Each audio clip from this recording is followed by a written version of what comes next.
On parle des transports. Deuxième, alors là, je rentre dans les sujets plutôt verticaux, très thématiques. Les transports au CES, bah, c'est les voitures. Mais ce n'est pas que les voitures, c'est aussi les motos. Donc cette année, il y avait beaucoup de motos électriques. Harley-Davidson sortait la Livewire, qui est une moto qui a une autonomie moyenne, de l'ordre de 180 km, je crois.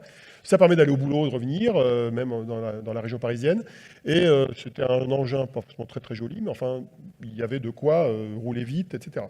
Il y avait une autre boîte qui était intéressante. Les deux du bas, c'est des petites motos plus légères. Ça, c'est une boîte française, si je ne me trompe pas, d'un groupe qui s'appelle Pragma Industries, si je ne m'abuse, de mémoire, et qui en fait a créé je me trompe peut-être, mais en tout cas c'est un vélo qui contient une pile à combustible, donc qui a donc une densité énergétique qui est meilleure que la batterie classique. Donc c'est une pile à combustible à base d'hydrogène qui génère l'électricité, qui après alimente le moteur et qui permet d'avoir une meilleure autonomie. Donc il y avait deux boîtes françaises d'ailleurs dans les vélos électriques. Il y avait Colline qui avait un vélo électrique classique et il y avait ceux-là qui avaient tout un écosystème gérant toute la filière de l'hydrogène pour faire des vélos comme ça. Ensuite, il y avait des produits très bizarres et celui-là, il est vraiment bizarre. C'est coréen et les Coréens adorent faire des trucs bizarres. Alors, les Coréens, au CES, vous avez vu, ils ont un équilibre start-up grande boîte. Et quand on visite leur start-up, on voit des trucs vraiment qui arrachent bien, quoi, dans la santé, dans tout un tas de domaines, dans les animaux aussi. Et là, vous avez Hyundai, qui est quand même le constructeur automobile coréen. Et voilà ce qu'ils fabriquent.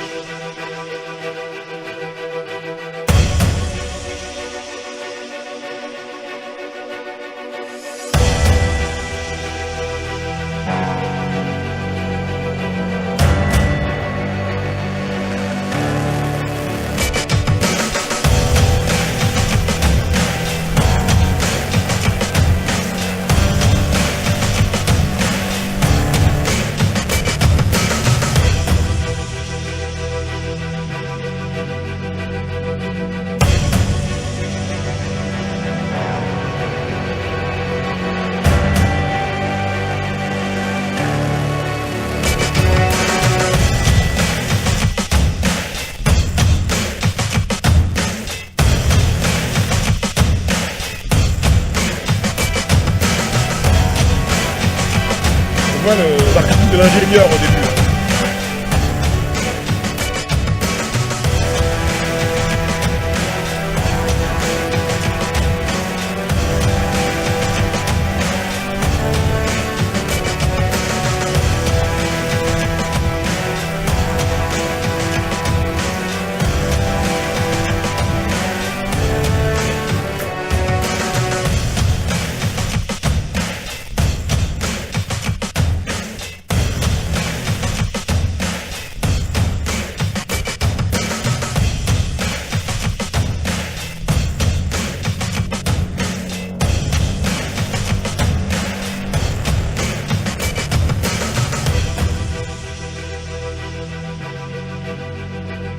Bon, c'était un proto présenté sur leur stand. C'est un vrai tout-terrain, là. Parce que là, vous allez à la montagne.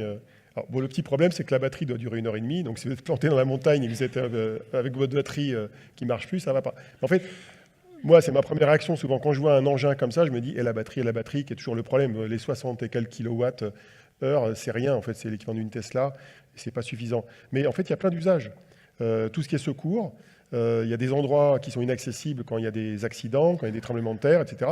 Donc en fait, il y a des usages qui ne sont pas forcément mainstream, c'est-à-dire de la vie de tous les jours, mais qui peuvent être très intéressants dans certains cas de figure, et ce genre de véhicule peut être pertinent. Après, il faut le construire et qu'il marche, ça c'est une autre histoire. Mais il n'y a pas d'obstacle majeur scientifique pour le faire tourner. Il faut que les pièces soient solides, il faut que les joints tournent bien, que ce soit bien huilé, et que le moteur électrique sache piloter tout ça correctement. Donc c'est vraiment très, très innovant ça. Après, il faut le fabriquer et le vendre. Maintenant, évidemment, il faut que je vous parle des véhicules autonomes. Les véhicules autonomes, c'est un gros sujet du CES, pourtant on ne peut pas les acheter. Enfin, vous ne pouvez pas acheter une Tesla ou une Renault entièrement autonome. Il y a ce qu'on appelle une gradation d'autonomie entre le level 1 jusqu'au level 5. Le niveau 2, c'est ce que fait la Tesla avec l'autopilot aujourd'hui, c'est-à-dire que vous pouvez lâcher le volant pour suivre un camion dans une file. Le niveau 3, ça permet de commencer à avoir plus d'autonomie et doubler, etc. Le niveau 4, c'est quand la voiture est capable toute seule d'aller en gros du point de départ au point d'arrivée, mais vous pouvez reprendre le contrôle du volant. Et le niveau 5, c'est carrément, il n'y a pas de volant et l'homme ne contrôle rien. Ce qu'on fait sur une Navia, par exemple, qui est disponible en France.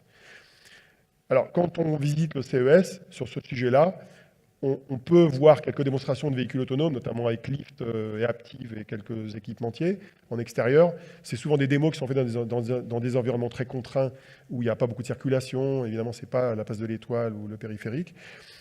En fait, la visite du CES sur ce sujet-là, c'est l'endroit où vous allez pouvoir voir plutôt les composants du véhicule autonome, plutôt que la solution finie.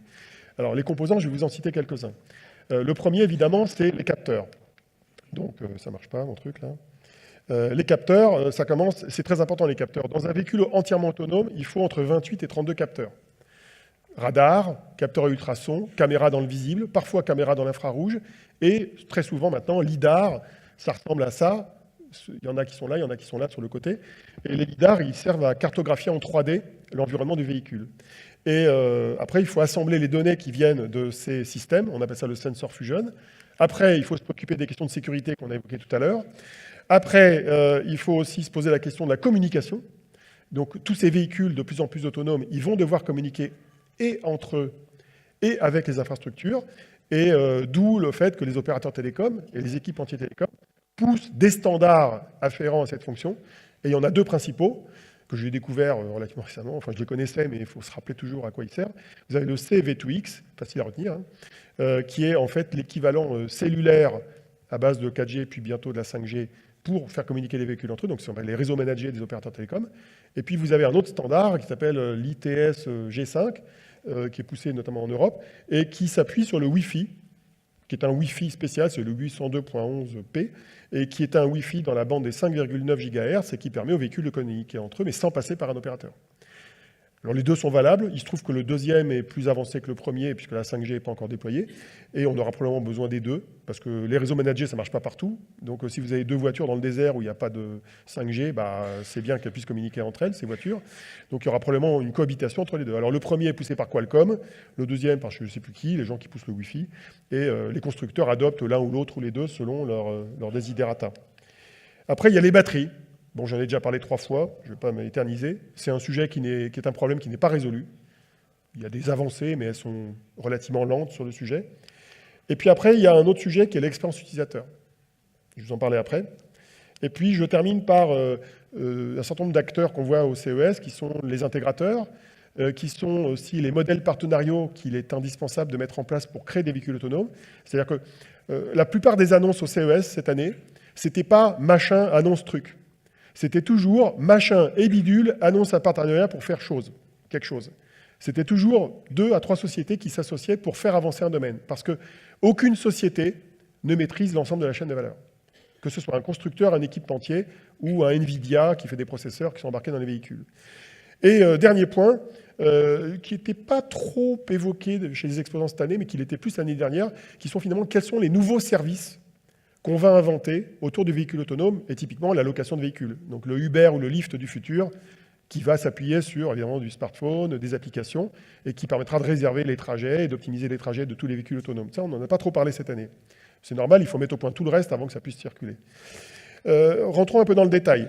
Ce qu'on appelle le sensor fusion, c'est une technologie assez complexe qui consiste en fait à récupérer donc toutes les données qui viennent de tous les capteurs et d'être capable de reconstituer en gros une sorte de modèle de l'ensemble des objets qui tournent autour du véhicule, mais avec leur vitesse, leur nature, leur distance, et tout ça cartographié en 3D. Et avec des modèles prédictifs qui savent prédire qu'un piéton qui est en train de marcher, s'il marche là, on va l'écraser si on ne s'arrête pas, donc il faut s'arrêter. Et à la fin, toutes ces informations qui ont été consolidées, elles vont alimenter en gros un système de décision, qui est le système de pilotage du véhicule, qui va décider de s'arrêter ou pas.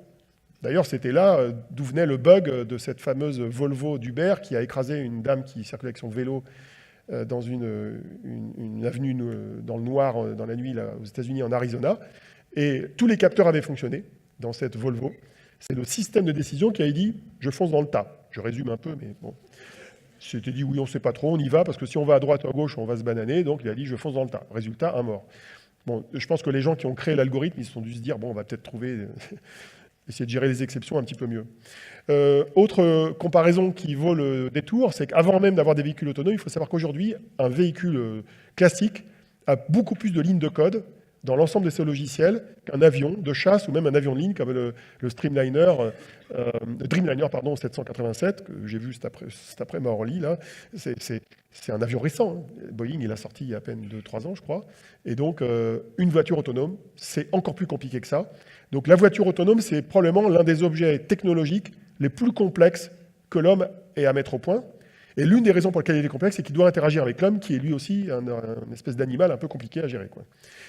Alors les lidars, au départ, ils étaient souvent sur le toit, maintenant ils sont sur le côté. Pourquoi? Parce que les lidars, c'est bien gentil, mais si vous mettez que sur le toit, ils vont avoir une zone d'ombre, ils ne verront pas sur le côté des véhicules. Donc ils ne verront pas les chats, les chiens, les piétons, les enfants, les obstacles proches.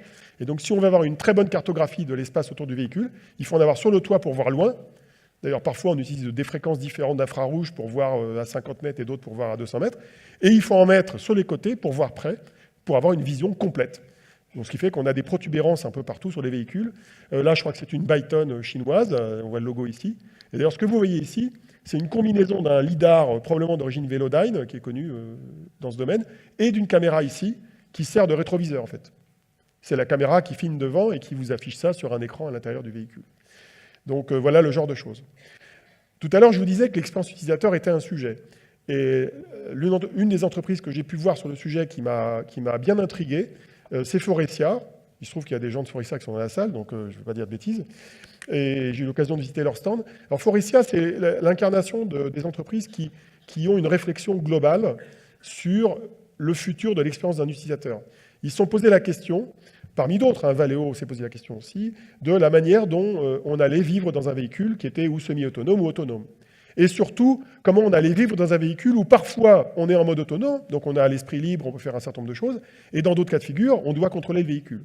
Donc dans certains cas, l'écran doit être petit, dans d'autres, l'écran doit être plus grand. Comment on gère le confort thermique? Comment on gère simplement les airbags dans les sièges quand les sièges bougent? Comment on gère le confort sonore aussi? Comment on isole ou pas le son dans la voiture en fonction des passagers? Donc toutes ces choses-là, elles doivent être pensées en fonction de ce futur du véhicule autonome, et c'est un énorme travail de conception pour les ingénieurs, mais aussi des designers.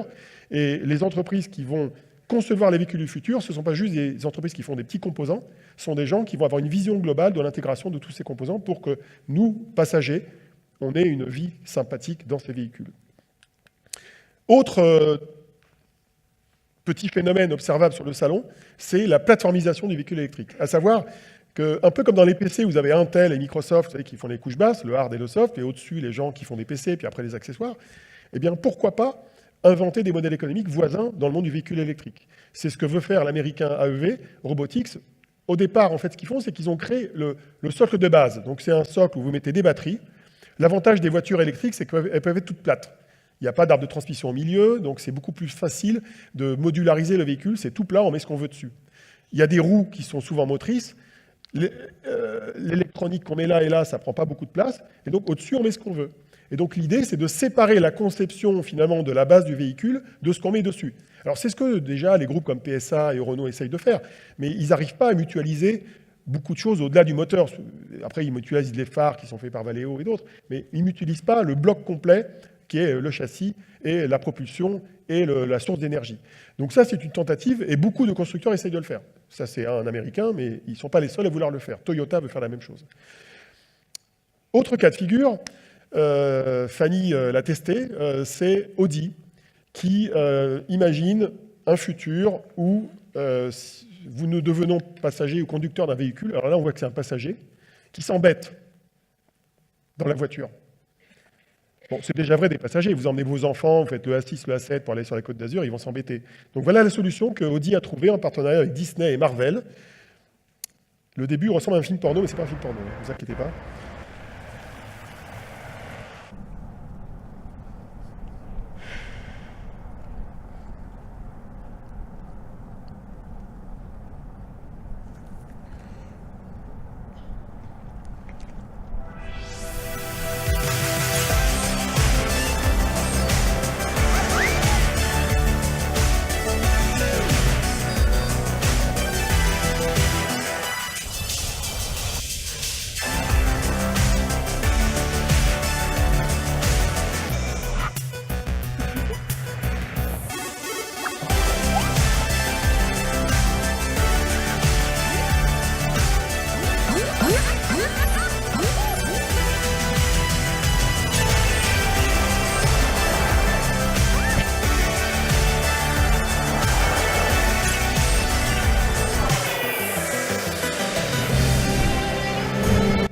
Donc la voiture devient un jeu vidéo. Pourquoi pas, hein. Après, il faut faire les contenus, et il faut habiller tout le périphérique et tout, c'est compliqué, hein.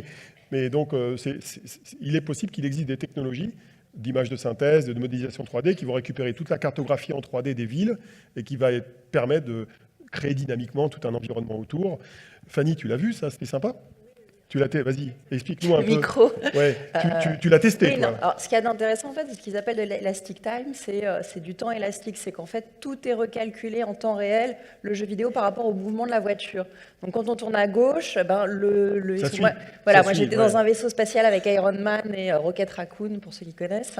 Donc, voilà, il fallait dégommer plein de vaisseaux spatiaux et tout. Mais donc, à un moment, quand on est à un stop et à l'arrêt, il y a un personnage, Rocket Raccoon, qui vient vous raconter une histoire pour vous faire patienter. Puis il dit, attention, ça redémarre. La voiture redémarre et on a la même sensation dans le jeu en réalité virtuelle que dans la réalité. Et donc le corps vit la même expérience que ce qu'on peut voir. Et la Donc force t'achètes, dans toi, si on te le met dans ta voiture, tu l'achètes? Non, peut-être pas tout de Ah, suite, ouais. mais après c'est en effet pour comment dire, c'est comment un groupe comme Audi, qui est un groupe automobile, va aussi voir son futur, parce qu'ils se disent, si toutes les bagnoles sont autonomes et que monsieur et madame Michu n'achètent plus de voitures, qu'est-ce qu'on va faire, nous? Donc, comment développer du contenu pour les véhicules et ce qu'on va mettre dedans? Comment on va Donc on occuper est les dans gens? une sorte d'idée assez prospective. On sait pas, on n'est pas sûr que ça se vende un jour, mais bah, c'est les idées qui germent des C'est des ingénieurs tests et de des créateurs dans ces boîtes-là, quoi. Oui. Le monde se transforme. Il n'y a pas longtemps, je voyais des photos de Paris dans les années 1900 avec plein de chevaux. Puis 10 ans après, il n'y avait plus que des voitures, il y avait un pauvre cheval au milieu. Et ben là, on a plein de voitures et de bus. Ça pourrait être plus que des véhicules autonomes dans quelques années. Et c'est comment on se transforme, nous, en tant que groupe, quoi. Faut anticiper, hein, c'est les taxis comme Uber, c'est quand il y a un changement. Faut pas attendre que le changement vous arrive en pleine terre, en pleine tronche. Donc, Alors ce qui est marrant, c'est que toi, ce que tu as vu, c'était très orienté divertissement. oui. Et il y a une autre société, qui est Valeo, qui, elle, présentait une solution qui était basée sur la même techno, le casque de verre, etc., mais qui, elle, était plutôt basée sur la téléportation, c'est-à-dire comment communiquer à distance avec sa grand-mère dans la voiture. Bon, c'est une manière de reconstituer quelqu'un qui est à distance, mais à l'arrière de la voiture, dans le rétroviseur, comme si elle était là. Donc c'est un usage plutôt lié à la communication, quoi. Bon, c'est une autre forme d'imagination. Et les deux se vendront ou pas, on verra selon les cas. Merci Fanny, c'était ton expérience unique, parce qu'il n'y en a pas beaucoup de Français qui l'ont testé, je crois. Hein. Oui, on était 5 Français, était 5 et on Français à le était tester, une cinquantaine de journalistes internationaux. Voilà, sur 6500 médias internationaux, donc Voilà. bravo d'avoir pu tester ça. Alors je parlais des batteries tout à l'heure. La seule boîte qui m'a bluffé, et encore c'est un petit bluff, c'est Prologium, qui est une boîte taïwanaise, si je ne m'abuse, qui travaille sur des batteries qui sont plus denses. Eux, ce qu'ils sont capables de faire, c'est, en gros, en théorie, ils vont doubler la capacité des batteries existantes de lithium-ion. Et c'est lithium et céramique, donc c'est une autre manière de gérer l'électrolyte dans la batterie. Et évidemment, l'objectif, c'est d'en mettre dans les voitures, dans les hélicoptères, dans tous les objets qui bougent et qui ont besoin de batteries à forte densité. Et dans un domaine qui n'a rien à voir avec l'automobile, mais je l'ai mis parce qu'il était violet aussi, c'est Genax, qui est coréen, qui fait des batteries flexibles qui, elles, vont se retrouver plutôt dans les objets connectés, dans les montres, dans les vêtements, là où on a besoin de flexibilité physique. Je me suis intéressé aux drones de passagers et aux hélicoptères en tout genre. Il y en a beaucoup. Alors, ils ne sont pas au CES, je vous rassure, tout cela. En tout, j'en ai vu 4. Et je vais vous montrer ce que j'ai vu. Ça, c'est un inventaire que j'ai fait pour le rapport du CES, parce qu'avec Fanny, on s'intéresse à la question, on prépare un événement là-dessus. Ce qu'on pouvait voir, c'est celui-là. Il était exposé sur le stand de la boîte dont j'ai oublié, je ne sais plus si c'est Electrofly ou une autre. Et alors, le mec, il s'installe dessus et il fait tourner le moteur. Mais il n'a pas le droit de voler dans le hall, donc il s'arrête et le moteur, il le fait juste tourner à basse vitesse. Mais en fait, ça vole vraiment.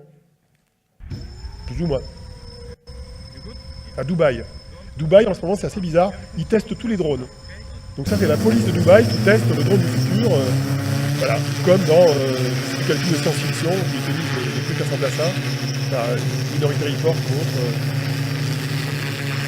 voilà, ça vole à 2 mètres de hauteur. Hein. Donc c'est pas génial pour aller traverser une maison ou un immeuble, c'est pas encore ça, mais parce qu'ils sont en phase de test. L'autre hélicoptère qui était assez frappant, c'est un gros engin qui ressemble à un V2 Osprey, pour ceux qui connaissent la version américaine. Et en gros, il a 6 hélices en tout qui sont rotatives. Donc il souffle vers le bas pour décoller, puis après se mettre en position verticale pour souffler vers l'arrière pour avancer. Et c'est juste un prototype démontré en statique, hein, ici. Mais là-dedans, il y a des Français. Il y a 2 boîtes françaises. Il y a Thales qui fait l'avionique. Et il y a Safran qui va intégrer une turbine à gaz qu'on trouve dans les hélicoptères, qui va alimenter en fait un générateur électrique qui va après alimenter les moteurs électriques de l'engin. Et pourquoi une turbine à gaz? Parce qu'aujourd'hui, avec des batteries, c'est très difficile d'avoir une autonomie raisonnable de plus de 15 minutes dans un engin de cette taille-là. Donc on est encore obligé d'utiliser des sources d'énergie fossile, mais qui sont converties en énergie électrique, avec la souplesse que ça apporte d'avoir des moteurs dans des systèmes rotatifs. Donc le moteur est électrique, l'énergie primaire du système reste une énergie fossile, mais ça fait moins de bruit, ça peut décoller sur peu de place, et donc c'est l'ambition de toutes les boîtes que je vous ai montrées juste avant, de faire ça. Très souvent, l'idée c'est de permettre de faire des transports de courte distance, typiquement centre-ville, aéroport, quoi. Ce matin, j'étais chez l'aéroport de Paris, ils se posent la question de comment on va accueillir ces choses-là dans 15 ans. Les gars, ils sont en train de planifier un nouveau terminal à Roissy. Ils doivent construire un terminal qui va ouvrir, je ne sais pas, dans 10 ans ou dans 15 ans. Et là, on dit c'est dans 10 ans ou dans 15 ans. Donc, ils doivent imaginer un truc qui n'existe pas encore vraiment, qui n'est pas opérationnel, pour se préparer à son arrivée ou pas. Parce qu'il peut très bien ne pas arriver, comme pour les véhicules autonomes.